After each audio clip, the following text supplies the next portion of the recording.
It seems the engineers have matters well in hand. Should the barrier work as we intend, Doma will be free to reinforce her allies in Alamigo without fear of weakening her own borders. Honored friends, the time has come to put your hard work to the test. Start the generator.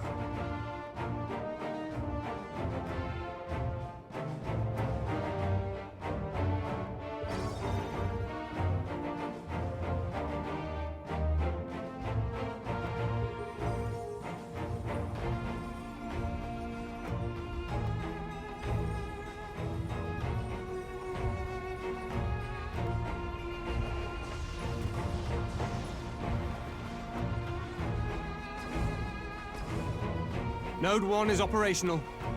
Nodes 2 to 8 are reporting similar energy levels. The barrier is forming.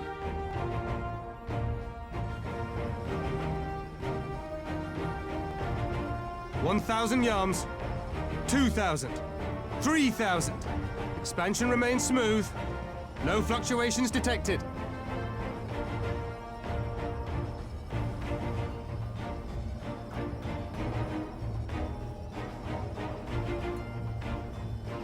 $4,000, 5,000. Target altitude reached. The barrier is holding steady at 5,000 yards. We've done it.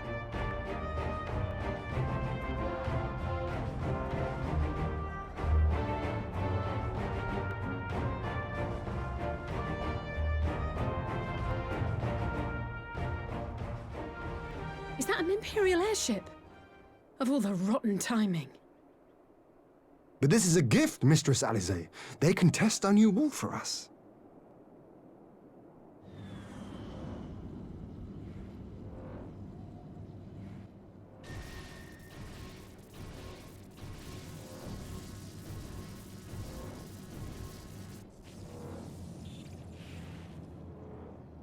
Seems solid enough, though I was hoping for a fireball.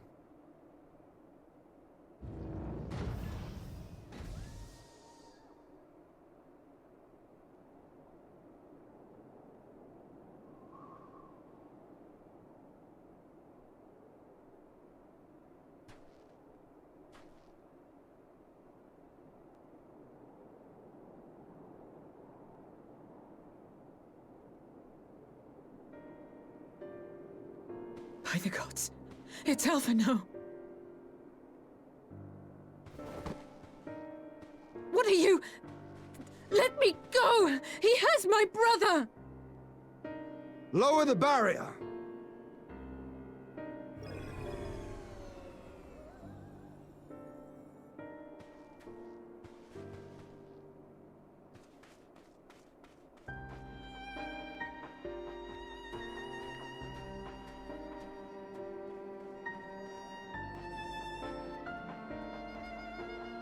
Be at ease, girl.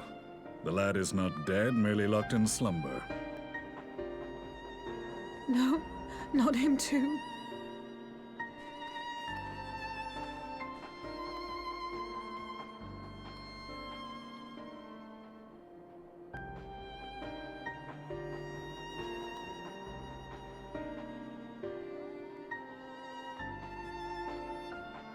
We could identify no cause and found no remedy.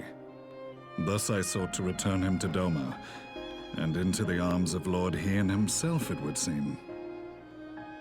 It is a day for fated reunions. Would you not agree, adventurer? Or should I address you as the Warrior of Light?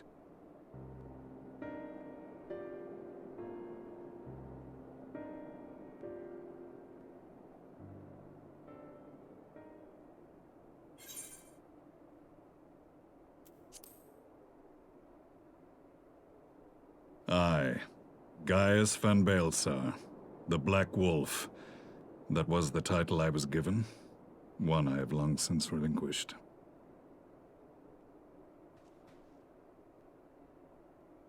Stand down. The legatus of the 14th Imperial Legion died in Castrum Meridianum. I am no more than Gaius Baelsar, a man without rank or allegiance. Impossible. There's no way you could have survived. Do you remember how it unfolded? How I was deceived by La Habrea? How I was convinced that reviving the Ultima weapon would allow me to bring peace to Eorzea? The Ascian used me, as he used so many others, all to further the restoration of his wretched god. Yet even with the might of Alec at my command, you bested me. And as the Praetorium went up in flames, I was content to burn along with it. For a moment at least. A moment of folly. To surrender my life thus would have been to betray all who died for my cause. It was for them that I dragged myself free of the rubble, and swore vengeance on the Ascians.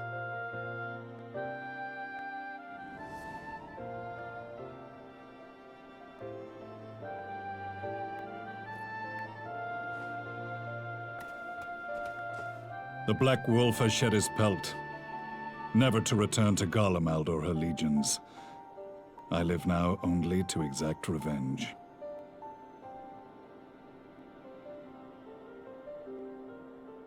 My principal quarry was to be La Habrea, whom I gather you have since ushered onto oblivion. But so many more remain.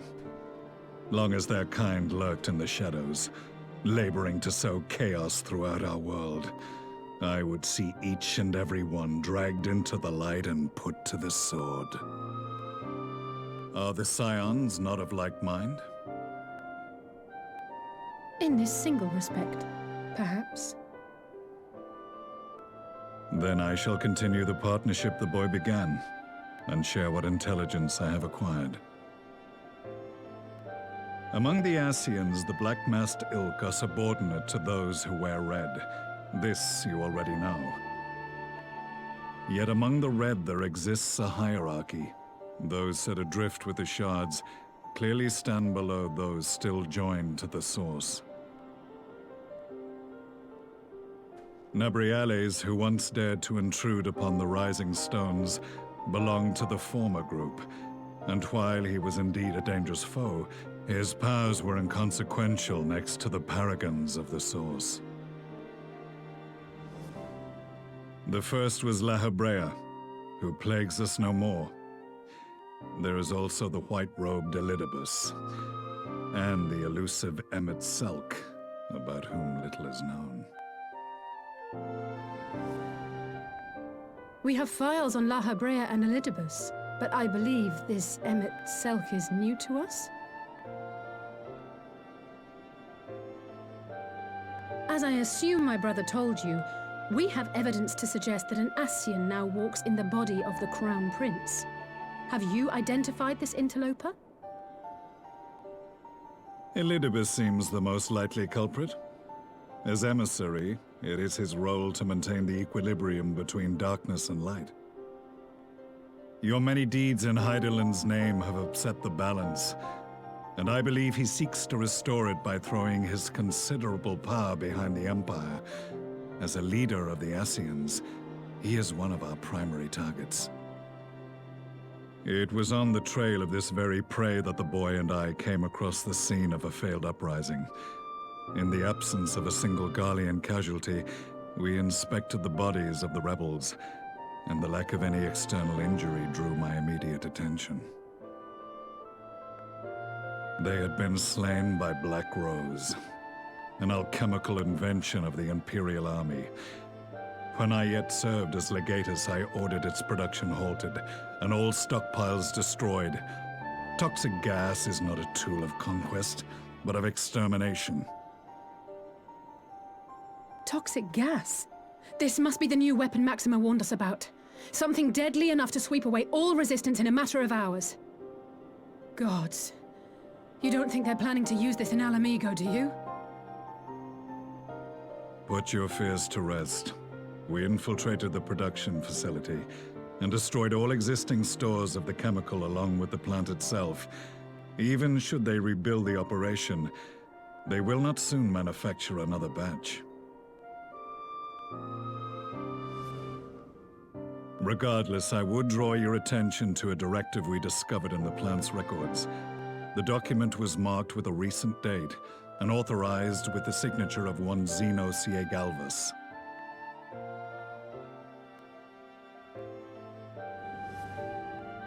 A dead man signing the death warrant for thousands. 'Tis bad comedy.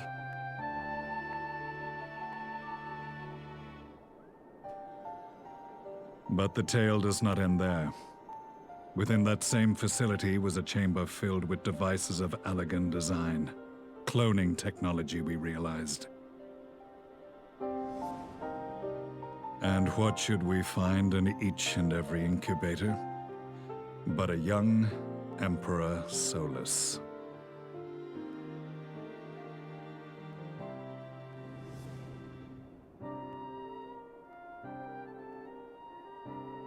All of which prompts the question, were the Ascians responsible for these abominations, or was it the will of the Emperor? I must know which hand guides the Empire. Though I have given up my rank, I am yet a son of Garlemald, and I will fight for the future of my homeland.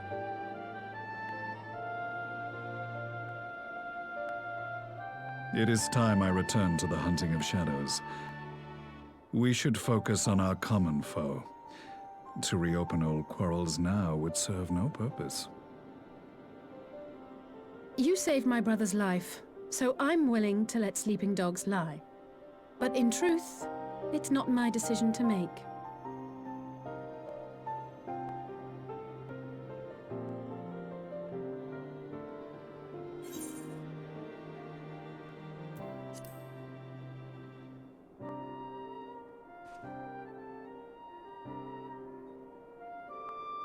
There was a time when I scorned those who placed their faith in false gods, even as I, in my blinkered conviction, place mine in Ascian promises. Unlike yours, my strength of will and my restraint was found wanting. We shall meet again, warrior of light.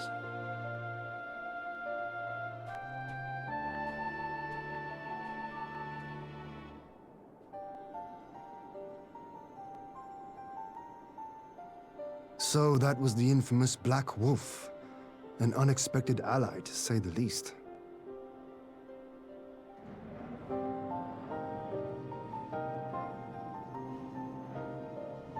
Well, I am content to leave the fine-tuning of the barrier to cleverer minds.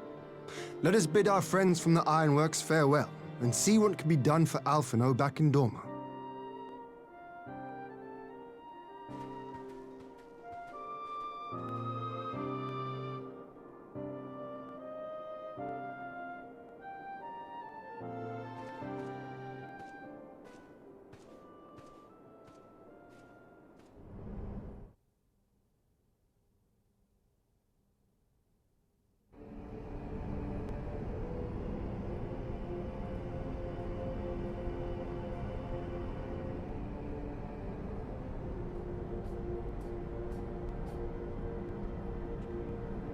Our supplies of Black Rose have been ruined, but the new plant is already under construction. We should have the first batch ready in time for the offensive, Your Radiance.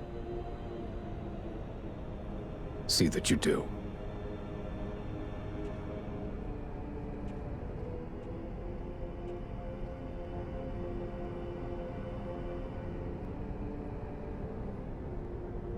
Ah, yes, the infamous Black Rose. If I recall correctly, Gaius did not much care for the invention.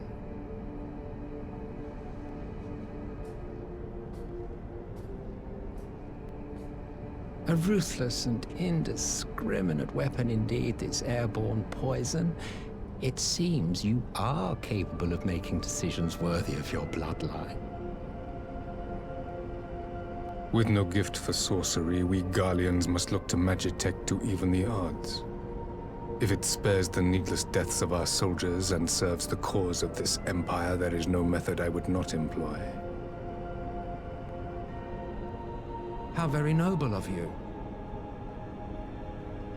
Truly, though, I must commend you for embracing your role as Emperor. You play the part of the determined ruler Well, sometimes even I catch myself believing.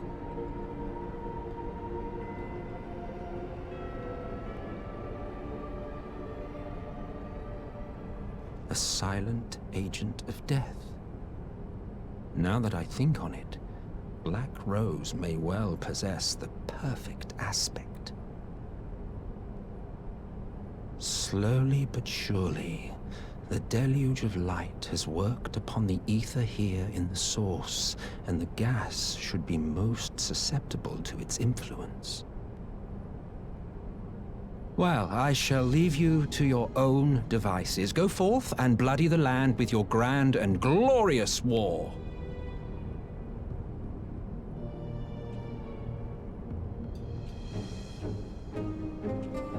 While you do what, precisely?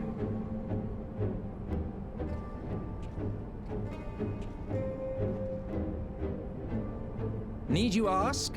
I will be doing what all Ascians do. I am well aware that your kind exists only to usher in the next calamity. But you seem oblivious to the harm your singular agenda causes to the Empire.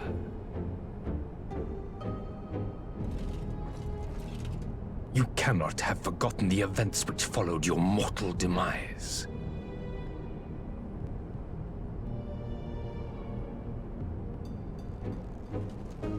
Our homeland was plunged into civil war for your failure to name a successor. The edifice you so carefully constructed was but a hair's breadth from collapse.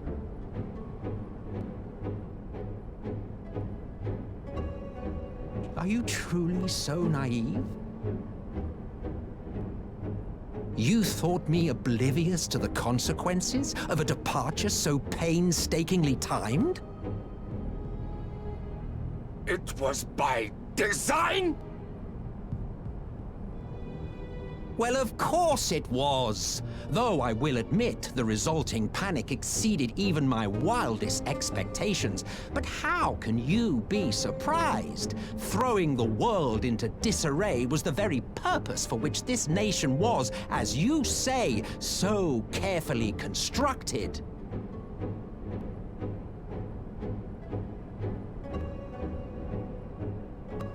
Now, if you have no further questions, I must be on my way.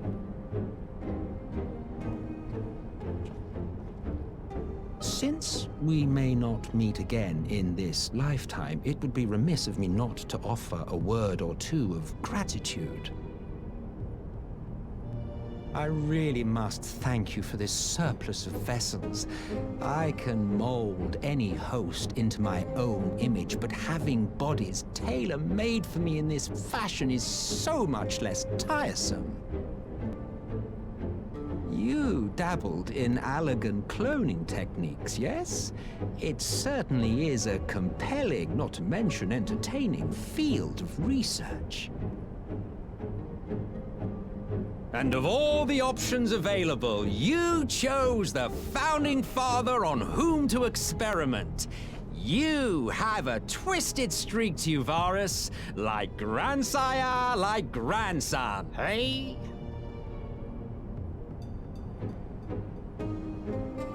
If events play out as planned, this will become something of a family enterprise.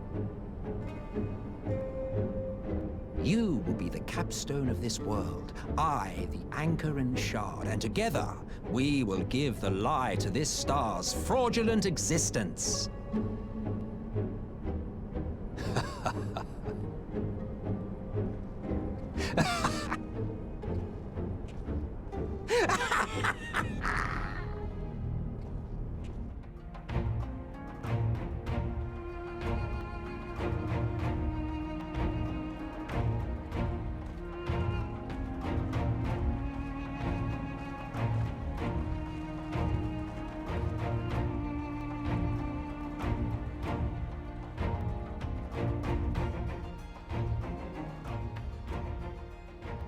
Welcome back, you two. Greetings, Lord Hien. Glad you could join us. Glad to be here. I would have come sooner, were our own defense is not in question. but I am pleased to report that our soldiers are assembling for deployment to Alamigo as we speak. We're grateful for your support. Thanks to the efforts of our allies, it won't be long before we've established defensive positions on this front as well.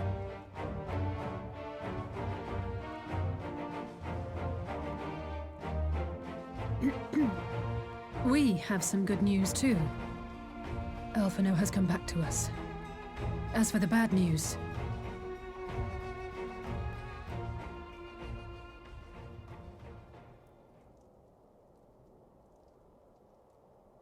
So, Alphino won't wake up, Gaius van Baelsar is alive and hunting Ascians, and the Empire is planning to poison us all with toxic gas.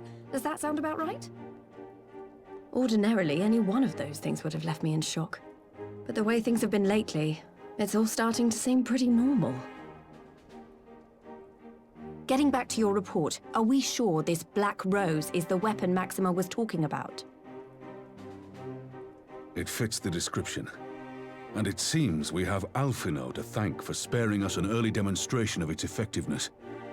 I have a feeling this won't be the last time his bravery in the Empire will serve us here in Eorzea. The threat of an unknown weapon has had us all on edge. But now that we know what we're dealing with, we can take steps to defend against it. As for Gaius, I'm not sure what to think. Am I happy he's alive? Not in the slightest. Am I happy he's hunting Ascians?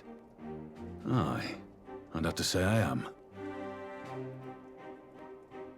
Oh, speaking of Garleans you didn't expect to see, we have a tale of our own, as it happens. When we sent envoys to the Imperial Army to request talks, they returned with the message that Varys Zos Galvus would be attending.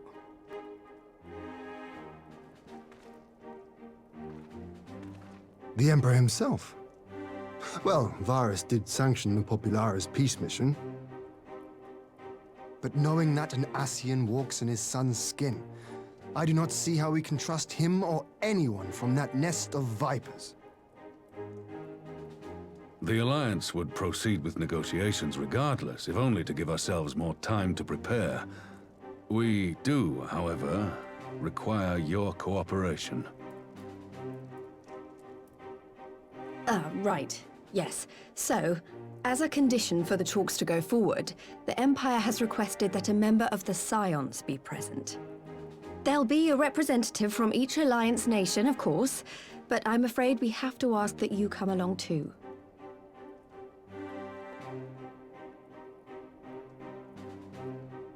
Gods, Lise, you know how much I hate politics. But then, what choice do I have? Alphino and the others aren't going to do it. Very well. I shall attend as the Scion's representative.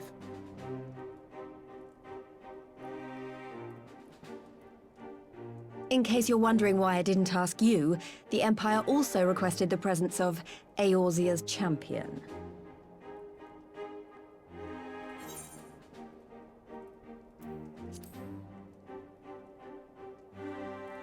That's settled then. We don't know what Varys means to bring to the table, or why he wants you there, but having you close at hand will make all the difference. The meeting will take place on the border. Anticipating an early assault, we mean to position the bulk of our forces nearby. The Alliance leaders should already be on their way. Once you're ready, we can head out and join them.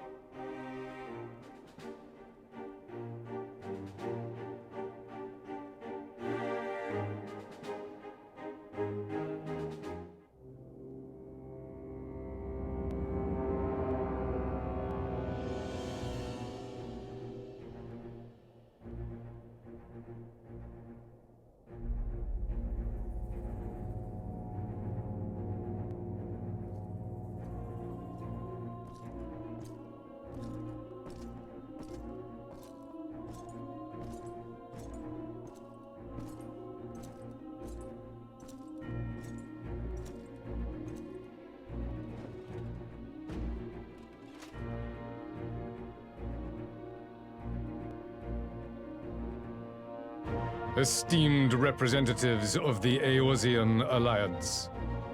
On behalf of the Gallian Empire, I thank you for inviting me here today.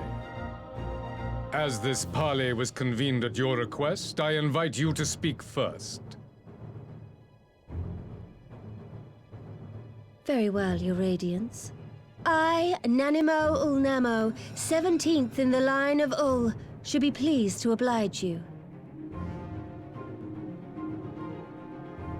As recent events in Alamigo and Doma have made plain, the subjugation and exploitation of neighboring nations is not a sustainable policy. Should this day end in war, you may very well defeat us, but you will never extinguish the people's desire for freedom. Though it may not be in our lifetime, there will be another revolution, another war, and the cycle will continue. Doma has entered into a concord with the nations of Eorzea, a partnership wherein we recognize one another as equals. Garlemald could be afforded similar treatment. You need only set aside your ambitions and join us in paving a path towards peace.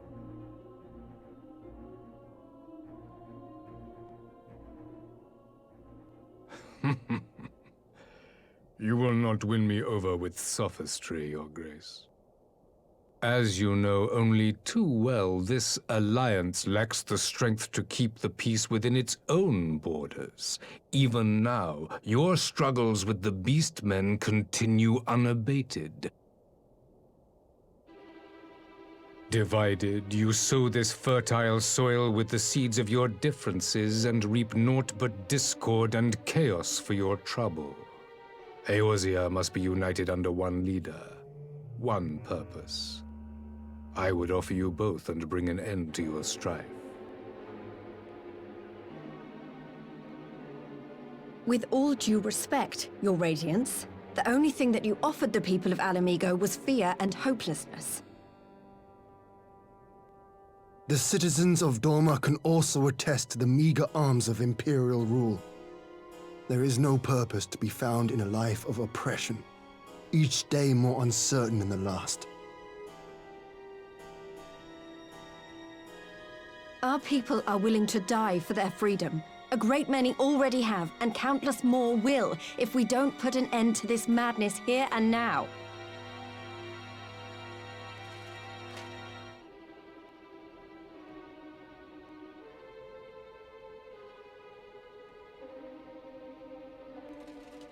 We brought order and stability to your lives.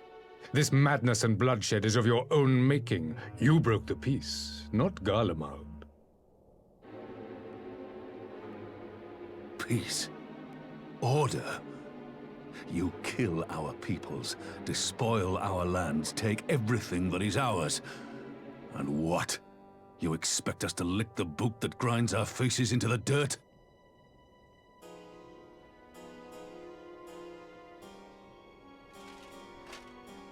I expect you to weigh the costs. To recognize that countless lives have been lost on both sides in pursuit of a greater good, and to not squander all we have achieved in a fit of petulance.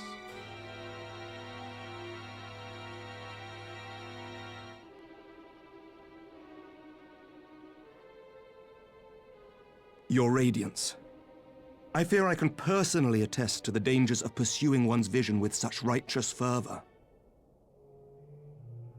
For 1,000 years, the Holy See of Ishgard waged war with dragons.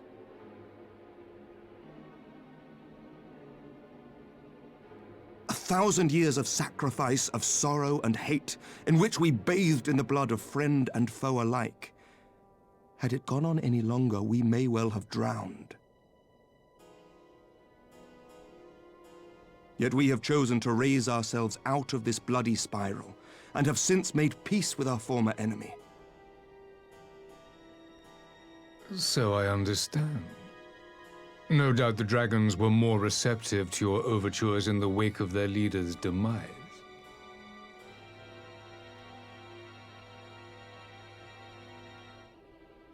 You speak of peace, yet use war to achieve it. Your father would not have bothered to obscure his intent with honeyed words. He understood that strength is all that matters in the end.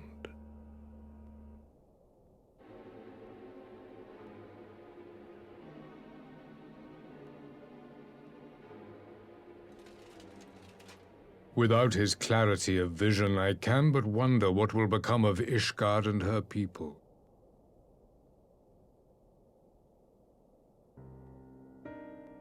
There was a time when Garlemald too lacked a leader of conviction. Weak and unable to wield magic, we were at the mercy of the strong from whom we sought refuge in the bitter cold of the north. Were it not for the discovery of ceruleum and the subsequent development of Magitech, we might never have gained the power to take back that which was rightfully ours.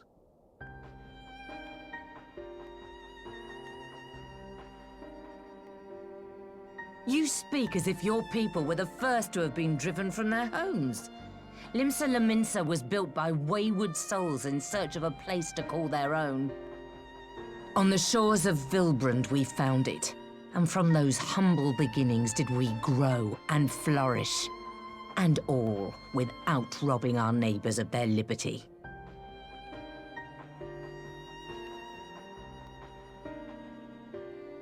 So saith the pirate.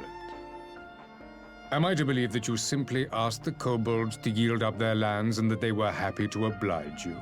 That you did not drive them out like rats in the hold of one of the many ships seized by your privateers?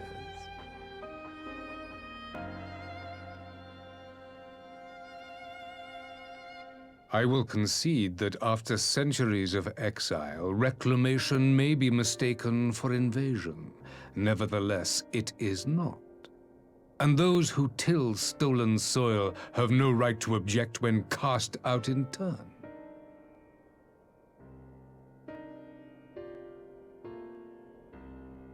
Your uncompromising nature rivals that of the Ixal.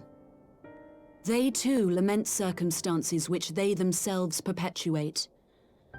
Were they but to embrace peace, we would welcome them with open arms. Indeed, some few have done just that, and now receive of the 12's Wood's bounty. Would that your people might learn from their example.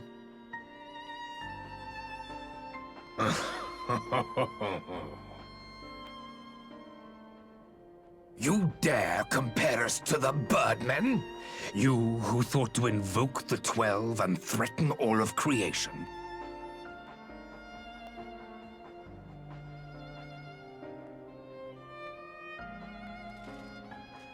I came here in the hope of finding some speck of common ground, but I see now these discussions will accomplish nothing. Despite what you people may believe, I am not wont to choose the sword over the olive branch. 'Tis but a pity men are loath to accept one without first being shown the other.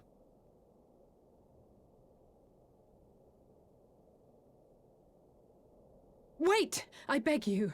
This meeting was supposed to be a chance to find a way forward together, not to bemoan the missteps which brought us here. Please. If you truly consider violence a last resort, there must be a way we can come to an agreement.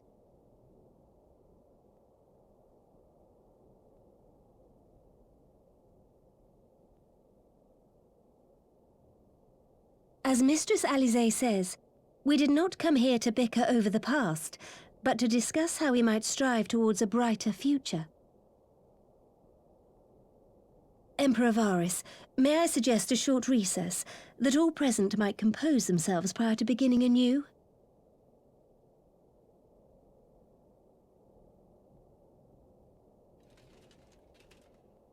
Very well. I pray this intermission will suffice to move these talks in a more constructive direction.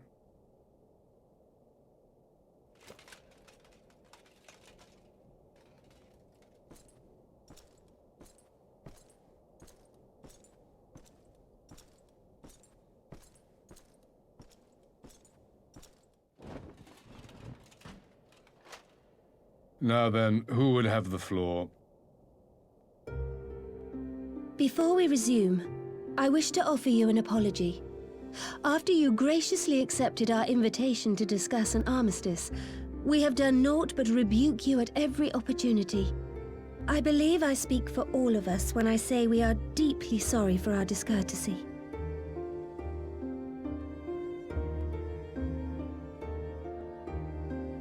I'll admit your familiarity with our affairs surprised me, and served to remind me how little I know of yours. I think all here can understand the desire to reclaim one's homeland. But why expand further? That is my question.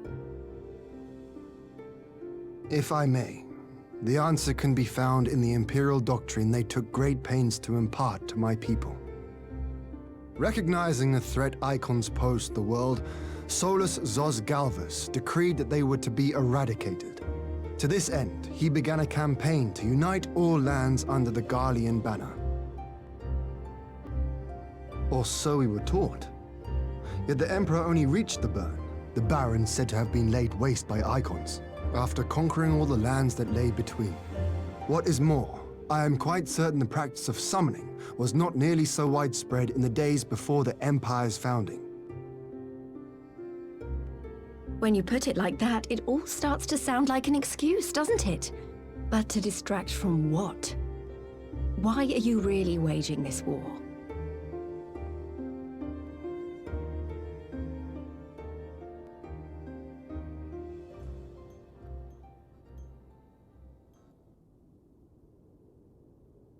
Finally, you ask the right question. I can but hope you heed mine answer and at last accept the righteousness of our cause. My goal is this: to return the world to the way it once was, the way it was always meant to be. In doing so, mankind will be made whole once more.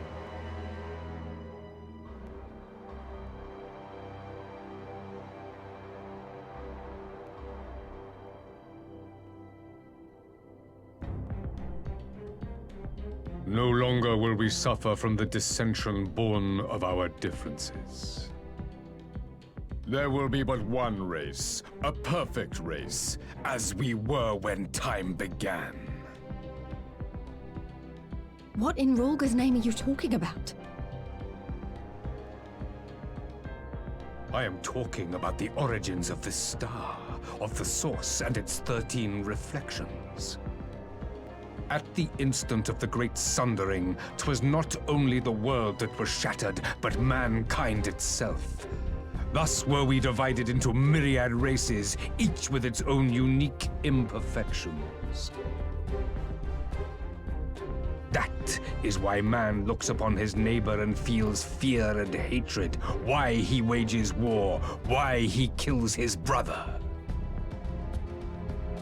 You all in your own way have proven as much today. The peace you seek is but a fleeting solution to a fundamental problem. One which calls for more drastic measures. To bring about everlasting peace, our worlds must be rejoined.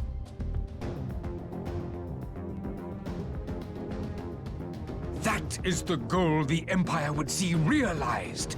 The glorious future unto which we shall one day shepherd mankind.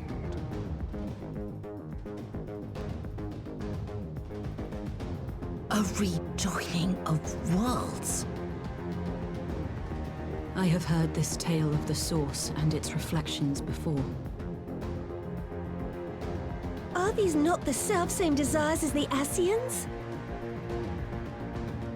Emperor Varys, do not trust in their words. They will lead you to your doom. My father thought to use them, but in the end he succumbed to their temptations. He embraced summoning like so many other pawns before him. Do not tell us you mean to do the same.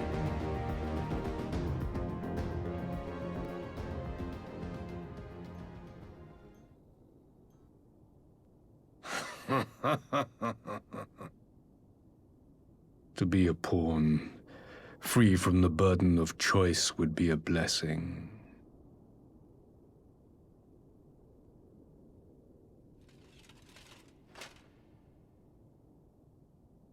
But I forswore that privilege the day I learned that the Garlean Empire was built by the hand of an Ascian. What?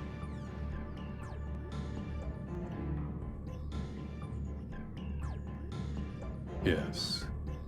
My grandsire, the former Emperor, is of their number. And who better to build an empire capable of bringing about the calamitous change we desire? Would you condemn me for this alliance? For bowing to the will of these shadowy masters, when the prize is true and lasting peace?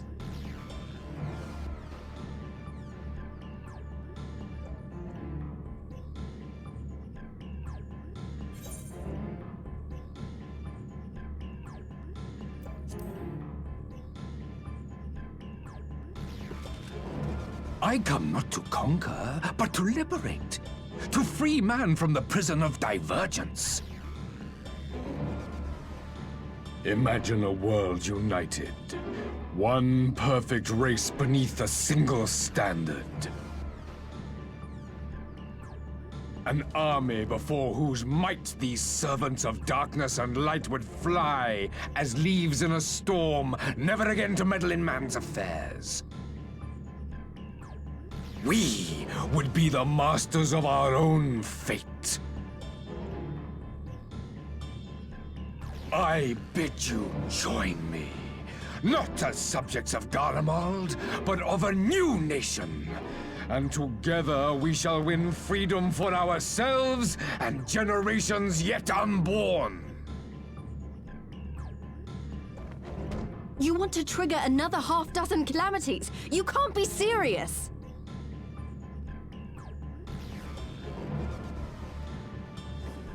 Have you forgotten how many died? There will be no one left! Do you truly imagine we would aid you in your bloodletting? It is unthinkable! Unconscionable!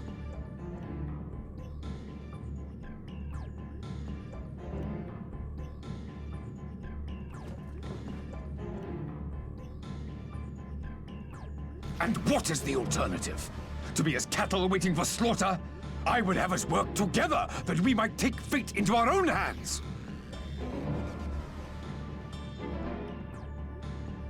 Into your hands, perhaps?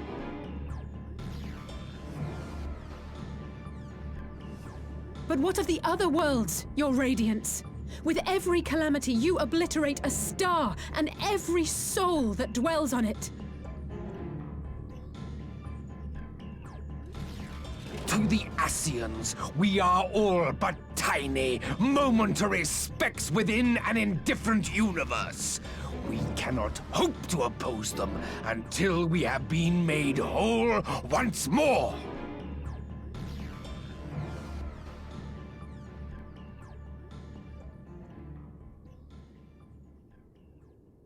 Are these truly the words of Garlemald's ruler? The flaws and foibles which you so abhor are what make us who we are. Every nation, even yours, Emperor Varys, is made whole through the combination of these imperfections, the strengths of one compensating for the weaknesses of another. While it is true that man succumbs all too often to anger and avarice, he may yet overcome his baser instincts through the forming of bonds with others, fostering community and cooperation. That the protector of an empire should not only reject these fundamental truths, but seek to change them at so dear a cost to life is indefensible.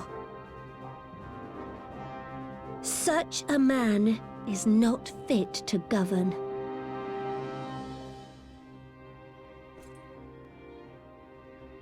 And you, warrior of light, would you refuse me as well?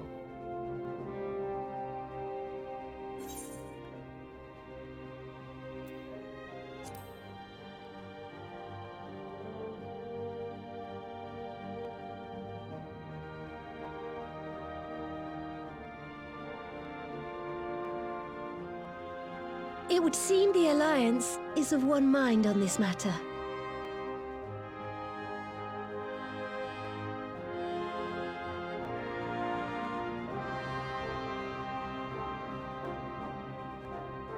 You Eorzeans never cease to disappoint me. Though I suppose I have only myself to blame for expecting more from savages. This discussion is at an end.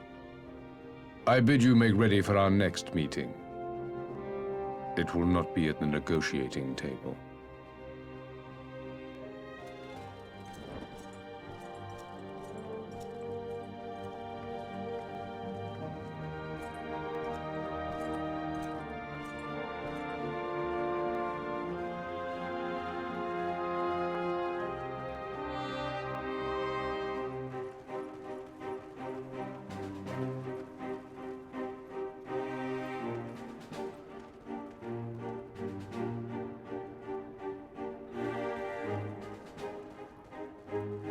I'm not sure what I was expecting from our meeting with the Emperor, but it wasn't that.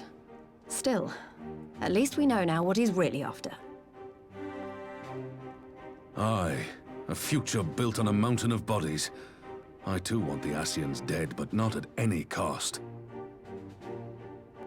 The last of the reinforcements from Dorma arrived not long ago.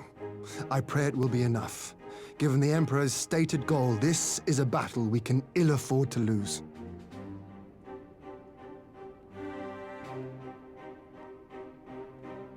If the Garleans come in force, we may not have much say in the matter, even with our combined strength. We knew from the first that the odds would be against us. But if there is even the slightest chance of victory, we must do everything in our power to seize it.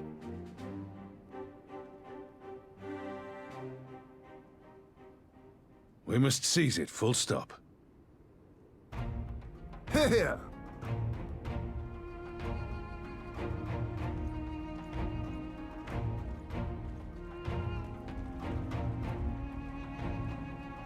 The two of you are to join an irregular unit and support the main host. I won't bother asking if you're minded to fight. After coming this far, how could I not? And for once, there's no one around to count 'em on me. Not that they would. Not even my brother. But we all know who really make the difference. Ready to frighten some Garleans?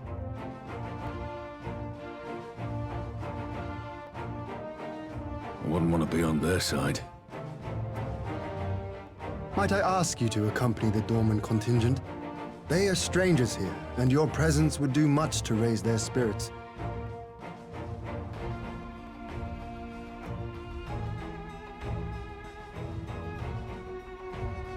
We would be honored. When our people stride out with you in their midst, I dare say the Eorzeans will feel an ilm taller themselves. High spirits have a way of spreading. What I wouldn't give to join you. But my duties as field commander will not allow it.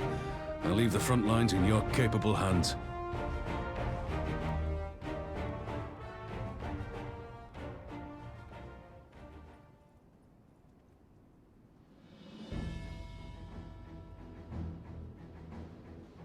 Comrades, ready your arms.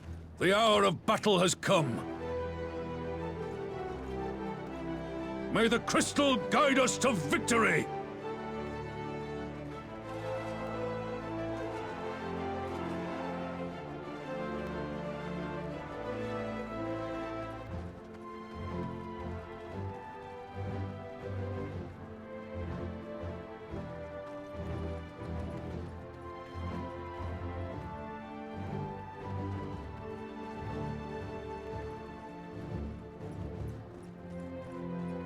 Since the others couldn't be here, we'll have to fight twice as hard. If Alphinaud wakes to find the Imperials have won, I shall never hear the end of it. It's strange. I thought I would be terrified when the fighting started. I should be terrified. But with you at our side, I can't help feeling everything is going to be all right.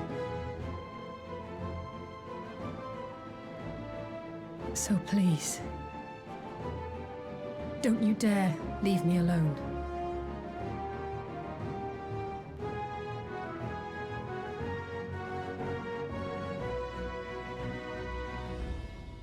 No matter what happens, we have to survive together.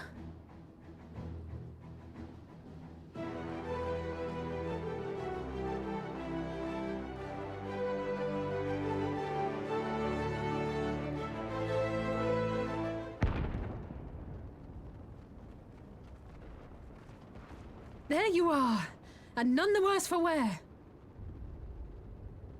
Indeed. I had hoped we might do more to help, but there seems to be no one left to fight. A tactical withdrawal, perhaps? We should give chase. Finish them off while we have the chance. Imagine the other surprise when they wake to find the war already won.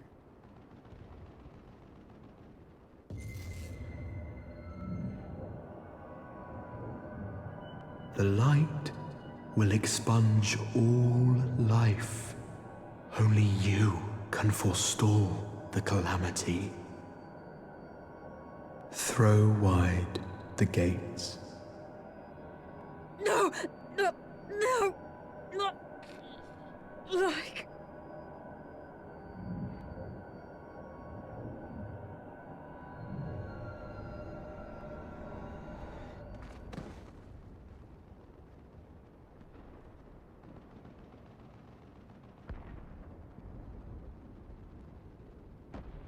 Oh no.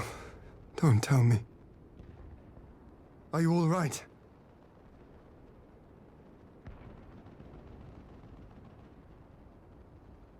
Quickly! We must get her back to the encampment.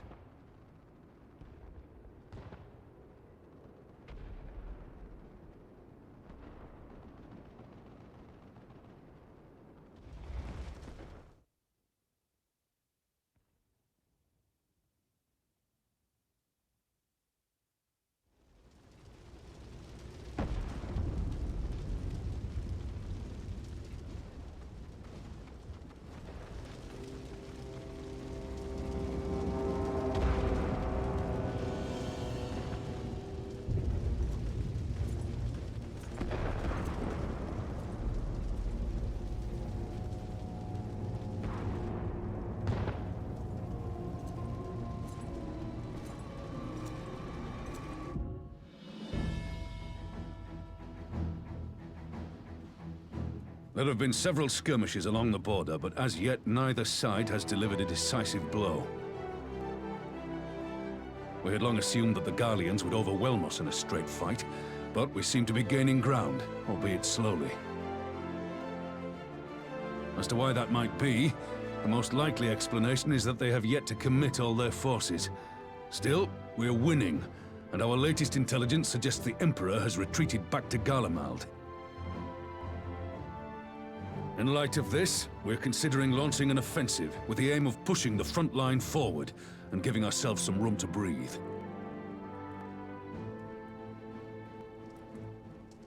Commander! The Imperials! They've broken through our defenses to the east! What? Our scouts say their forces are being led by Lord Xenos. Lord Hien and Commander Hext have taken their troops to provide support, but we don't know how long they can hold out. So, they've been biding their time, waiting for his arrival, have they? Very well. Send word to our allies, requesting reinforcements for the front line.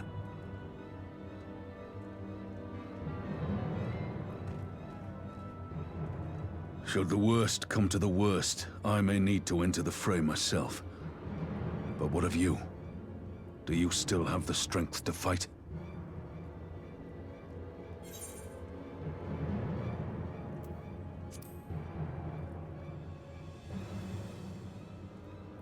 He may not die as such, but to see Lord Xenos fall on the battlefield would deal a heavy blow to Imperial morale. I'll see to it the men stay clear.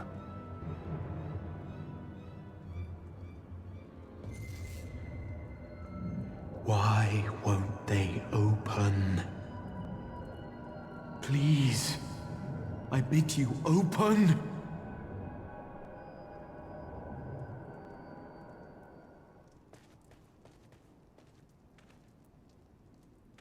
What's wrong?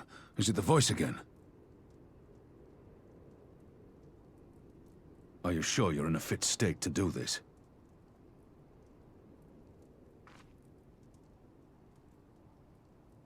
May Ralga grant us strength. Give 'em hell, lass. I, for my part, will defend this place to my dying breath.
You get it!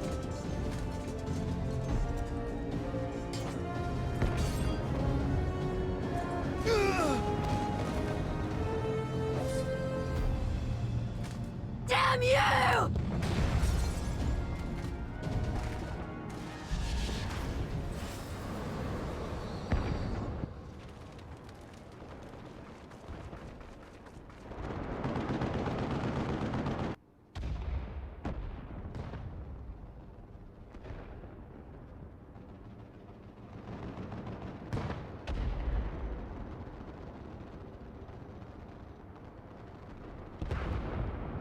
Magic? With a Garlean body? That's hardly fair.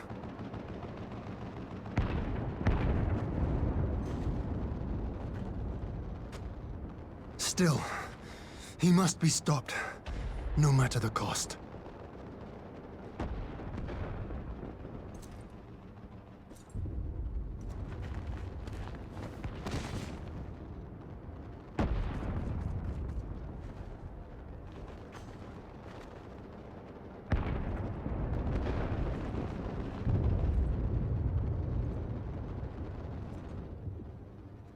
Ah, bringer of light.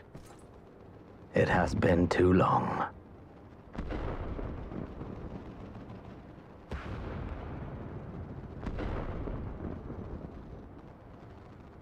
No words to mark our reunion? So be it. Equilibrium must be restored. And only your death will redress the balance.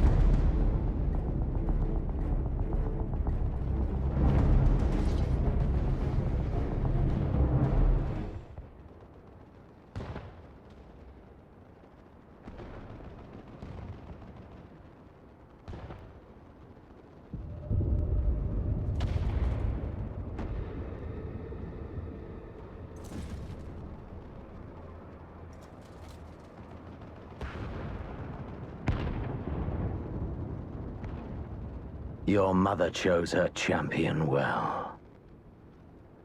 Yet, for all your strength, you will still fail. Ah!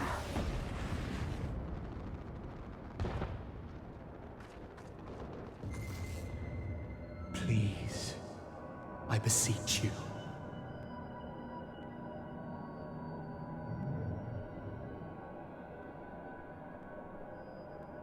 Ah, someone calls to you. Too late, alas.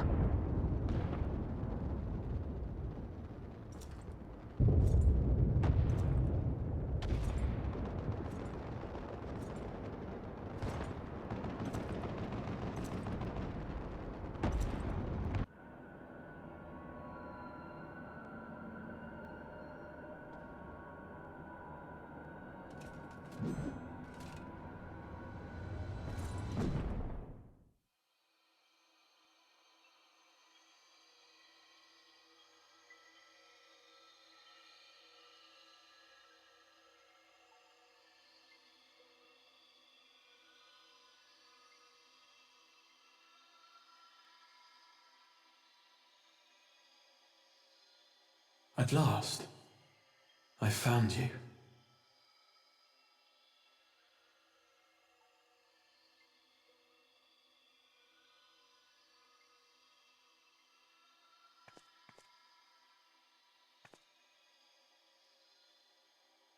Please, there's no cause for alarm.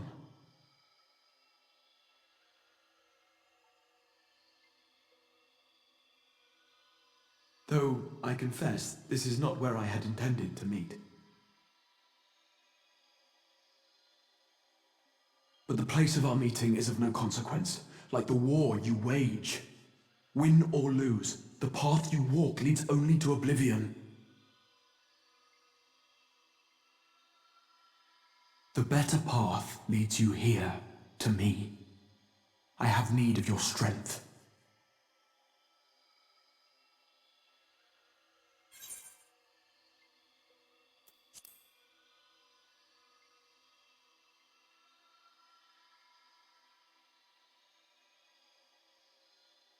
I'm afraid such questions will have to wait. We have precious little time, and your work is not yet done.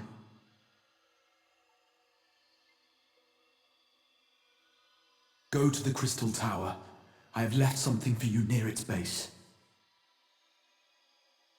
It will serve as a beacon of sorts, one which I pray will help you on your journey. All you need do is find it. I will take care of the rest.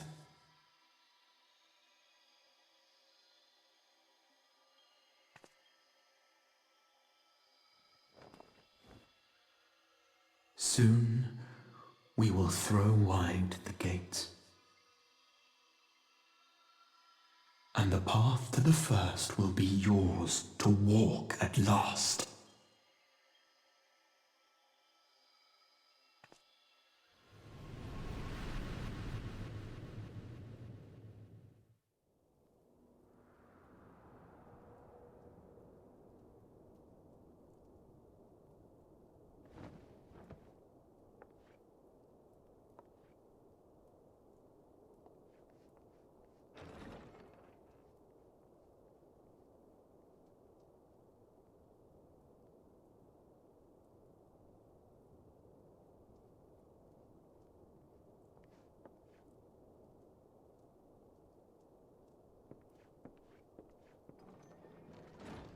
You're awake.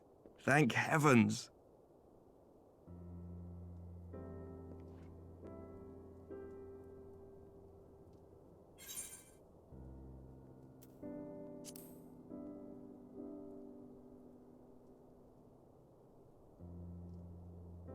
Do you recall the confrontation with Xenos?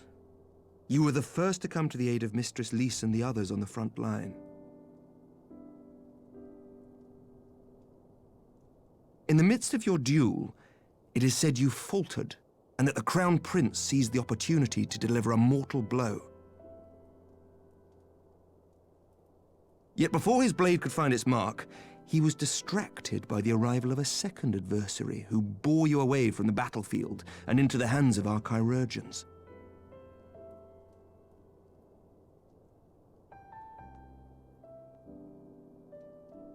Lest you wonder, he left before you awoke. As is his wont.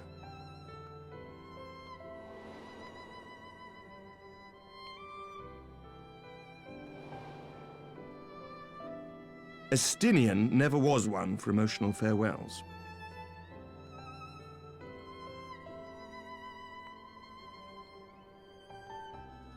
Though Xenos bested all before him, the battle clearly took its toll, for he retreated shortly after your rescue. Seeing this, the remaining Imperial forces decided discretion was the better part of valor and pulled back, allowing us to re-establish our position. We have since received word of renewed unrest in the provinces, doubtless inspired by the efforts of the Eorzean Alliance and our Far Eastern allies. Nor does the good news end there. We have also come into possession of intelligence suggesting unrest within the Imperial Court. This would certainly explain why both the Emperor and Lord Xenos appear to have abandoned the fight. a long-awaited ray of hope in these dark times.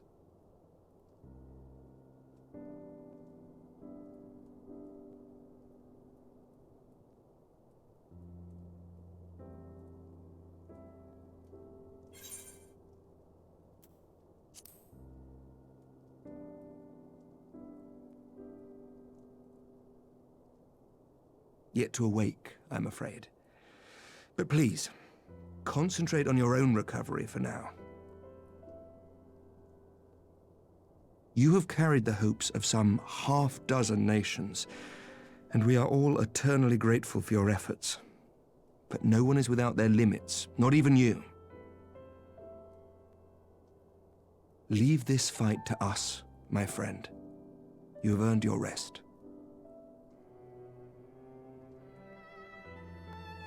But before I forget, I was asked to deliver a message as soon as you awoke. A reminder that you are not alone, though many of your allies have fallen. When you are well and rested, you are to return home, where friends will be waiting for you.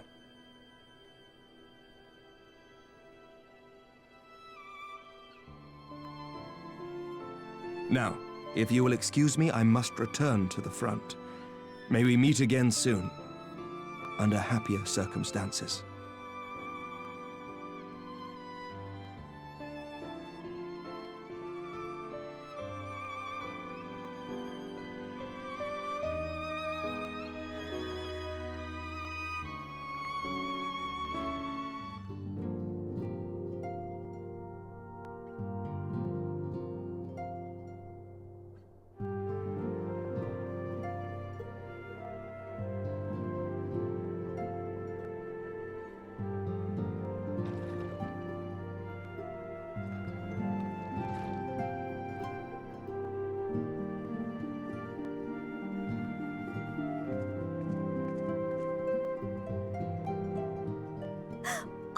By the 12! I don't believe it!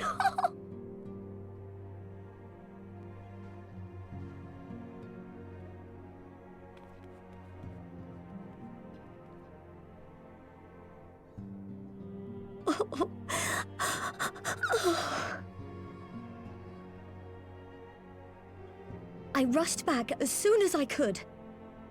I swear, my heart nearly stopped when I heard you'd collapsed like the others. What in heaven's name is going on?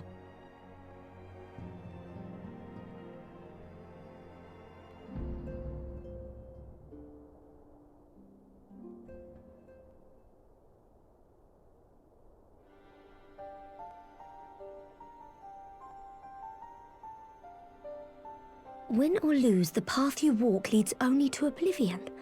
Oh, well, that's helpful.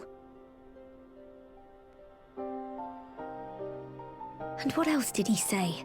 The better path leads to him?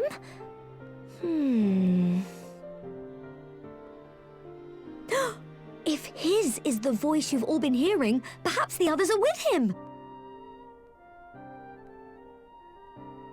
Sir Emmerich said the fighting had reached a stalemate, didn't he? But if that monster masquerading as Xenos comes back... Thancred, Yestola, Urianger, Alphino, Alize. You're going to need all of them on your side to defeat him. And I forbid you from going to face him on your own, do you hear me?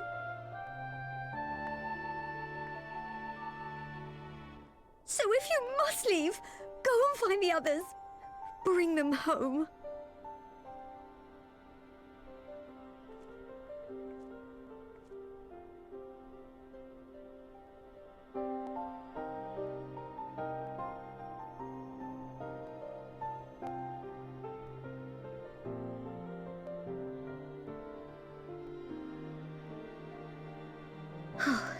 As for where to start, you said the stranger had left a beacon for you at the Crystal Tower, right? But how are you to find it, now that the tower has been sealed shut?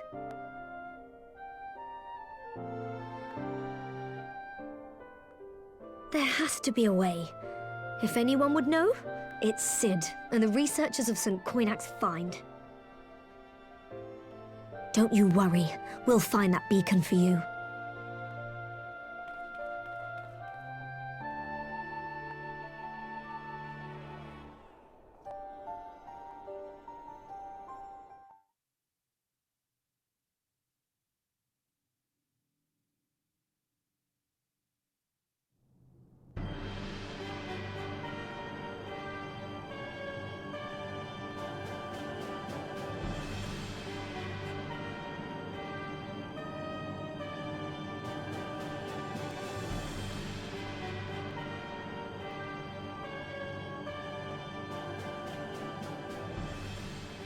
I pray you have good reason for abandoning the front. How could I remain there while the rumor that my son is possessed by a demon spreads like a sickness here at home? I will not be made to fight for the throne a second time. But what of you? Did you not tell me you would destroy Eorzea's champion with the ease that one might swat a fly?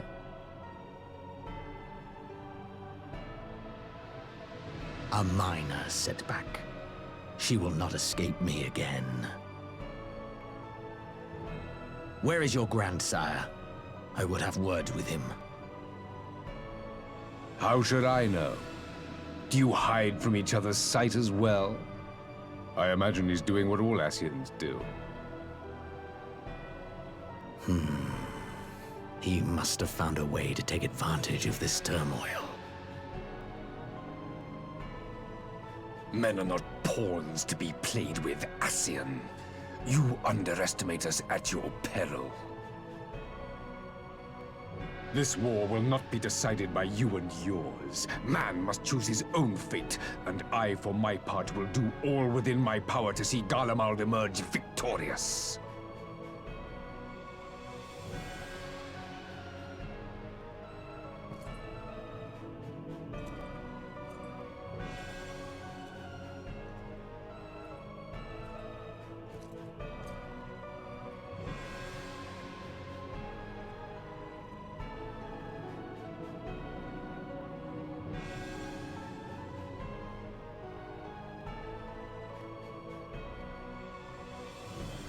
Pray forgive the intrusion, Your Radiance, but the requested preparations are now complete. We stand ready to begin production of Black Rose upon your order.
My enemy. My friend. Had I been but a step faster.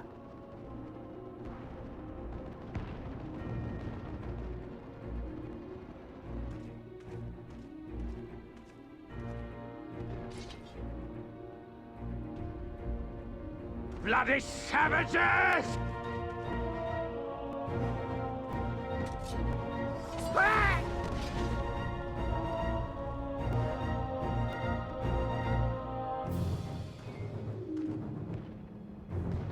A pity your hunt leads you elsewhere. Not that I am surprised. May you find joy in it. Grow stronger, more savage, and savor every triumph.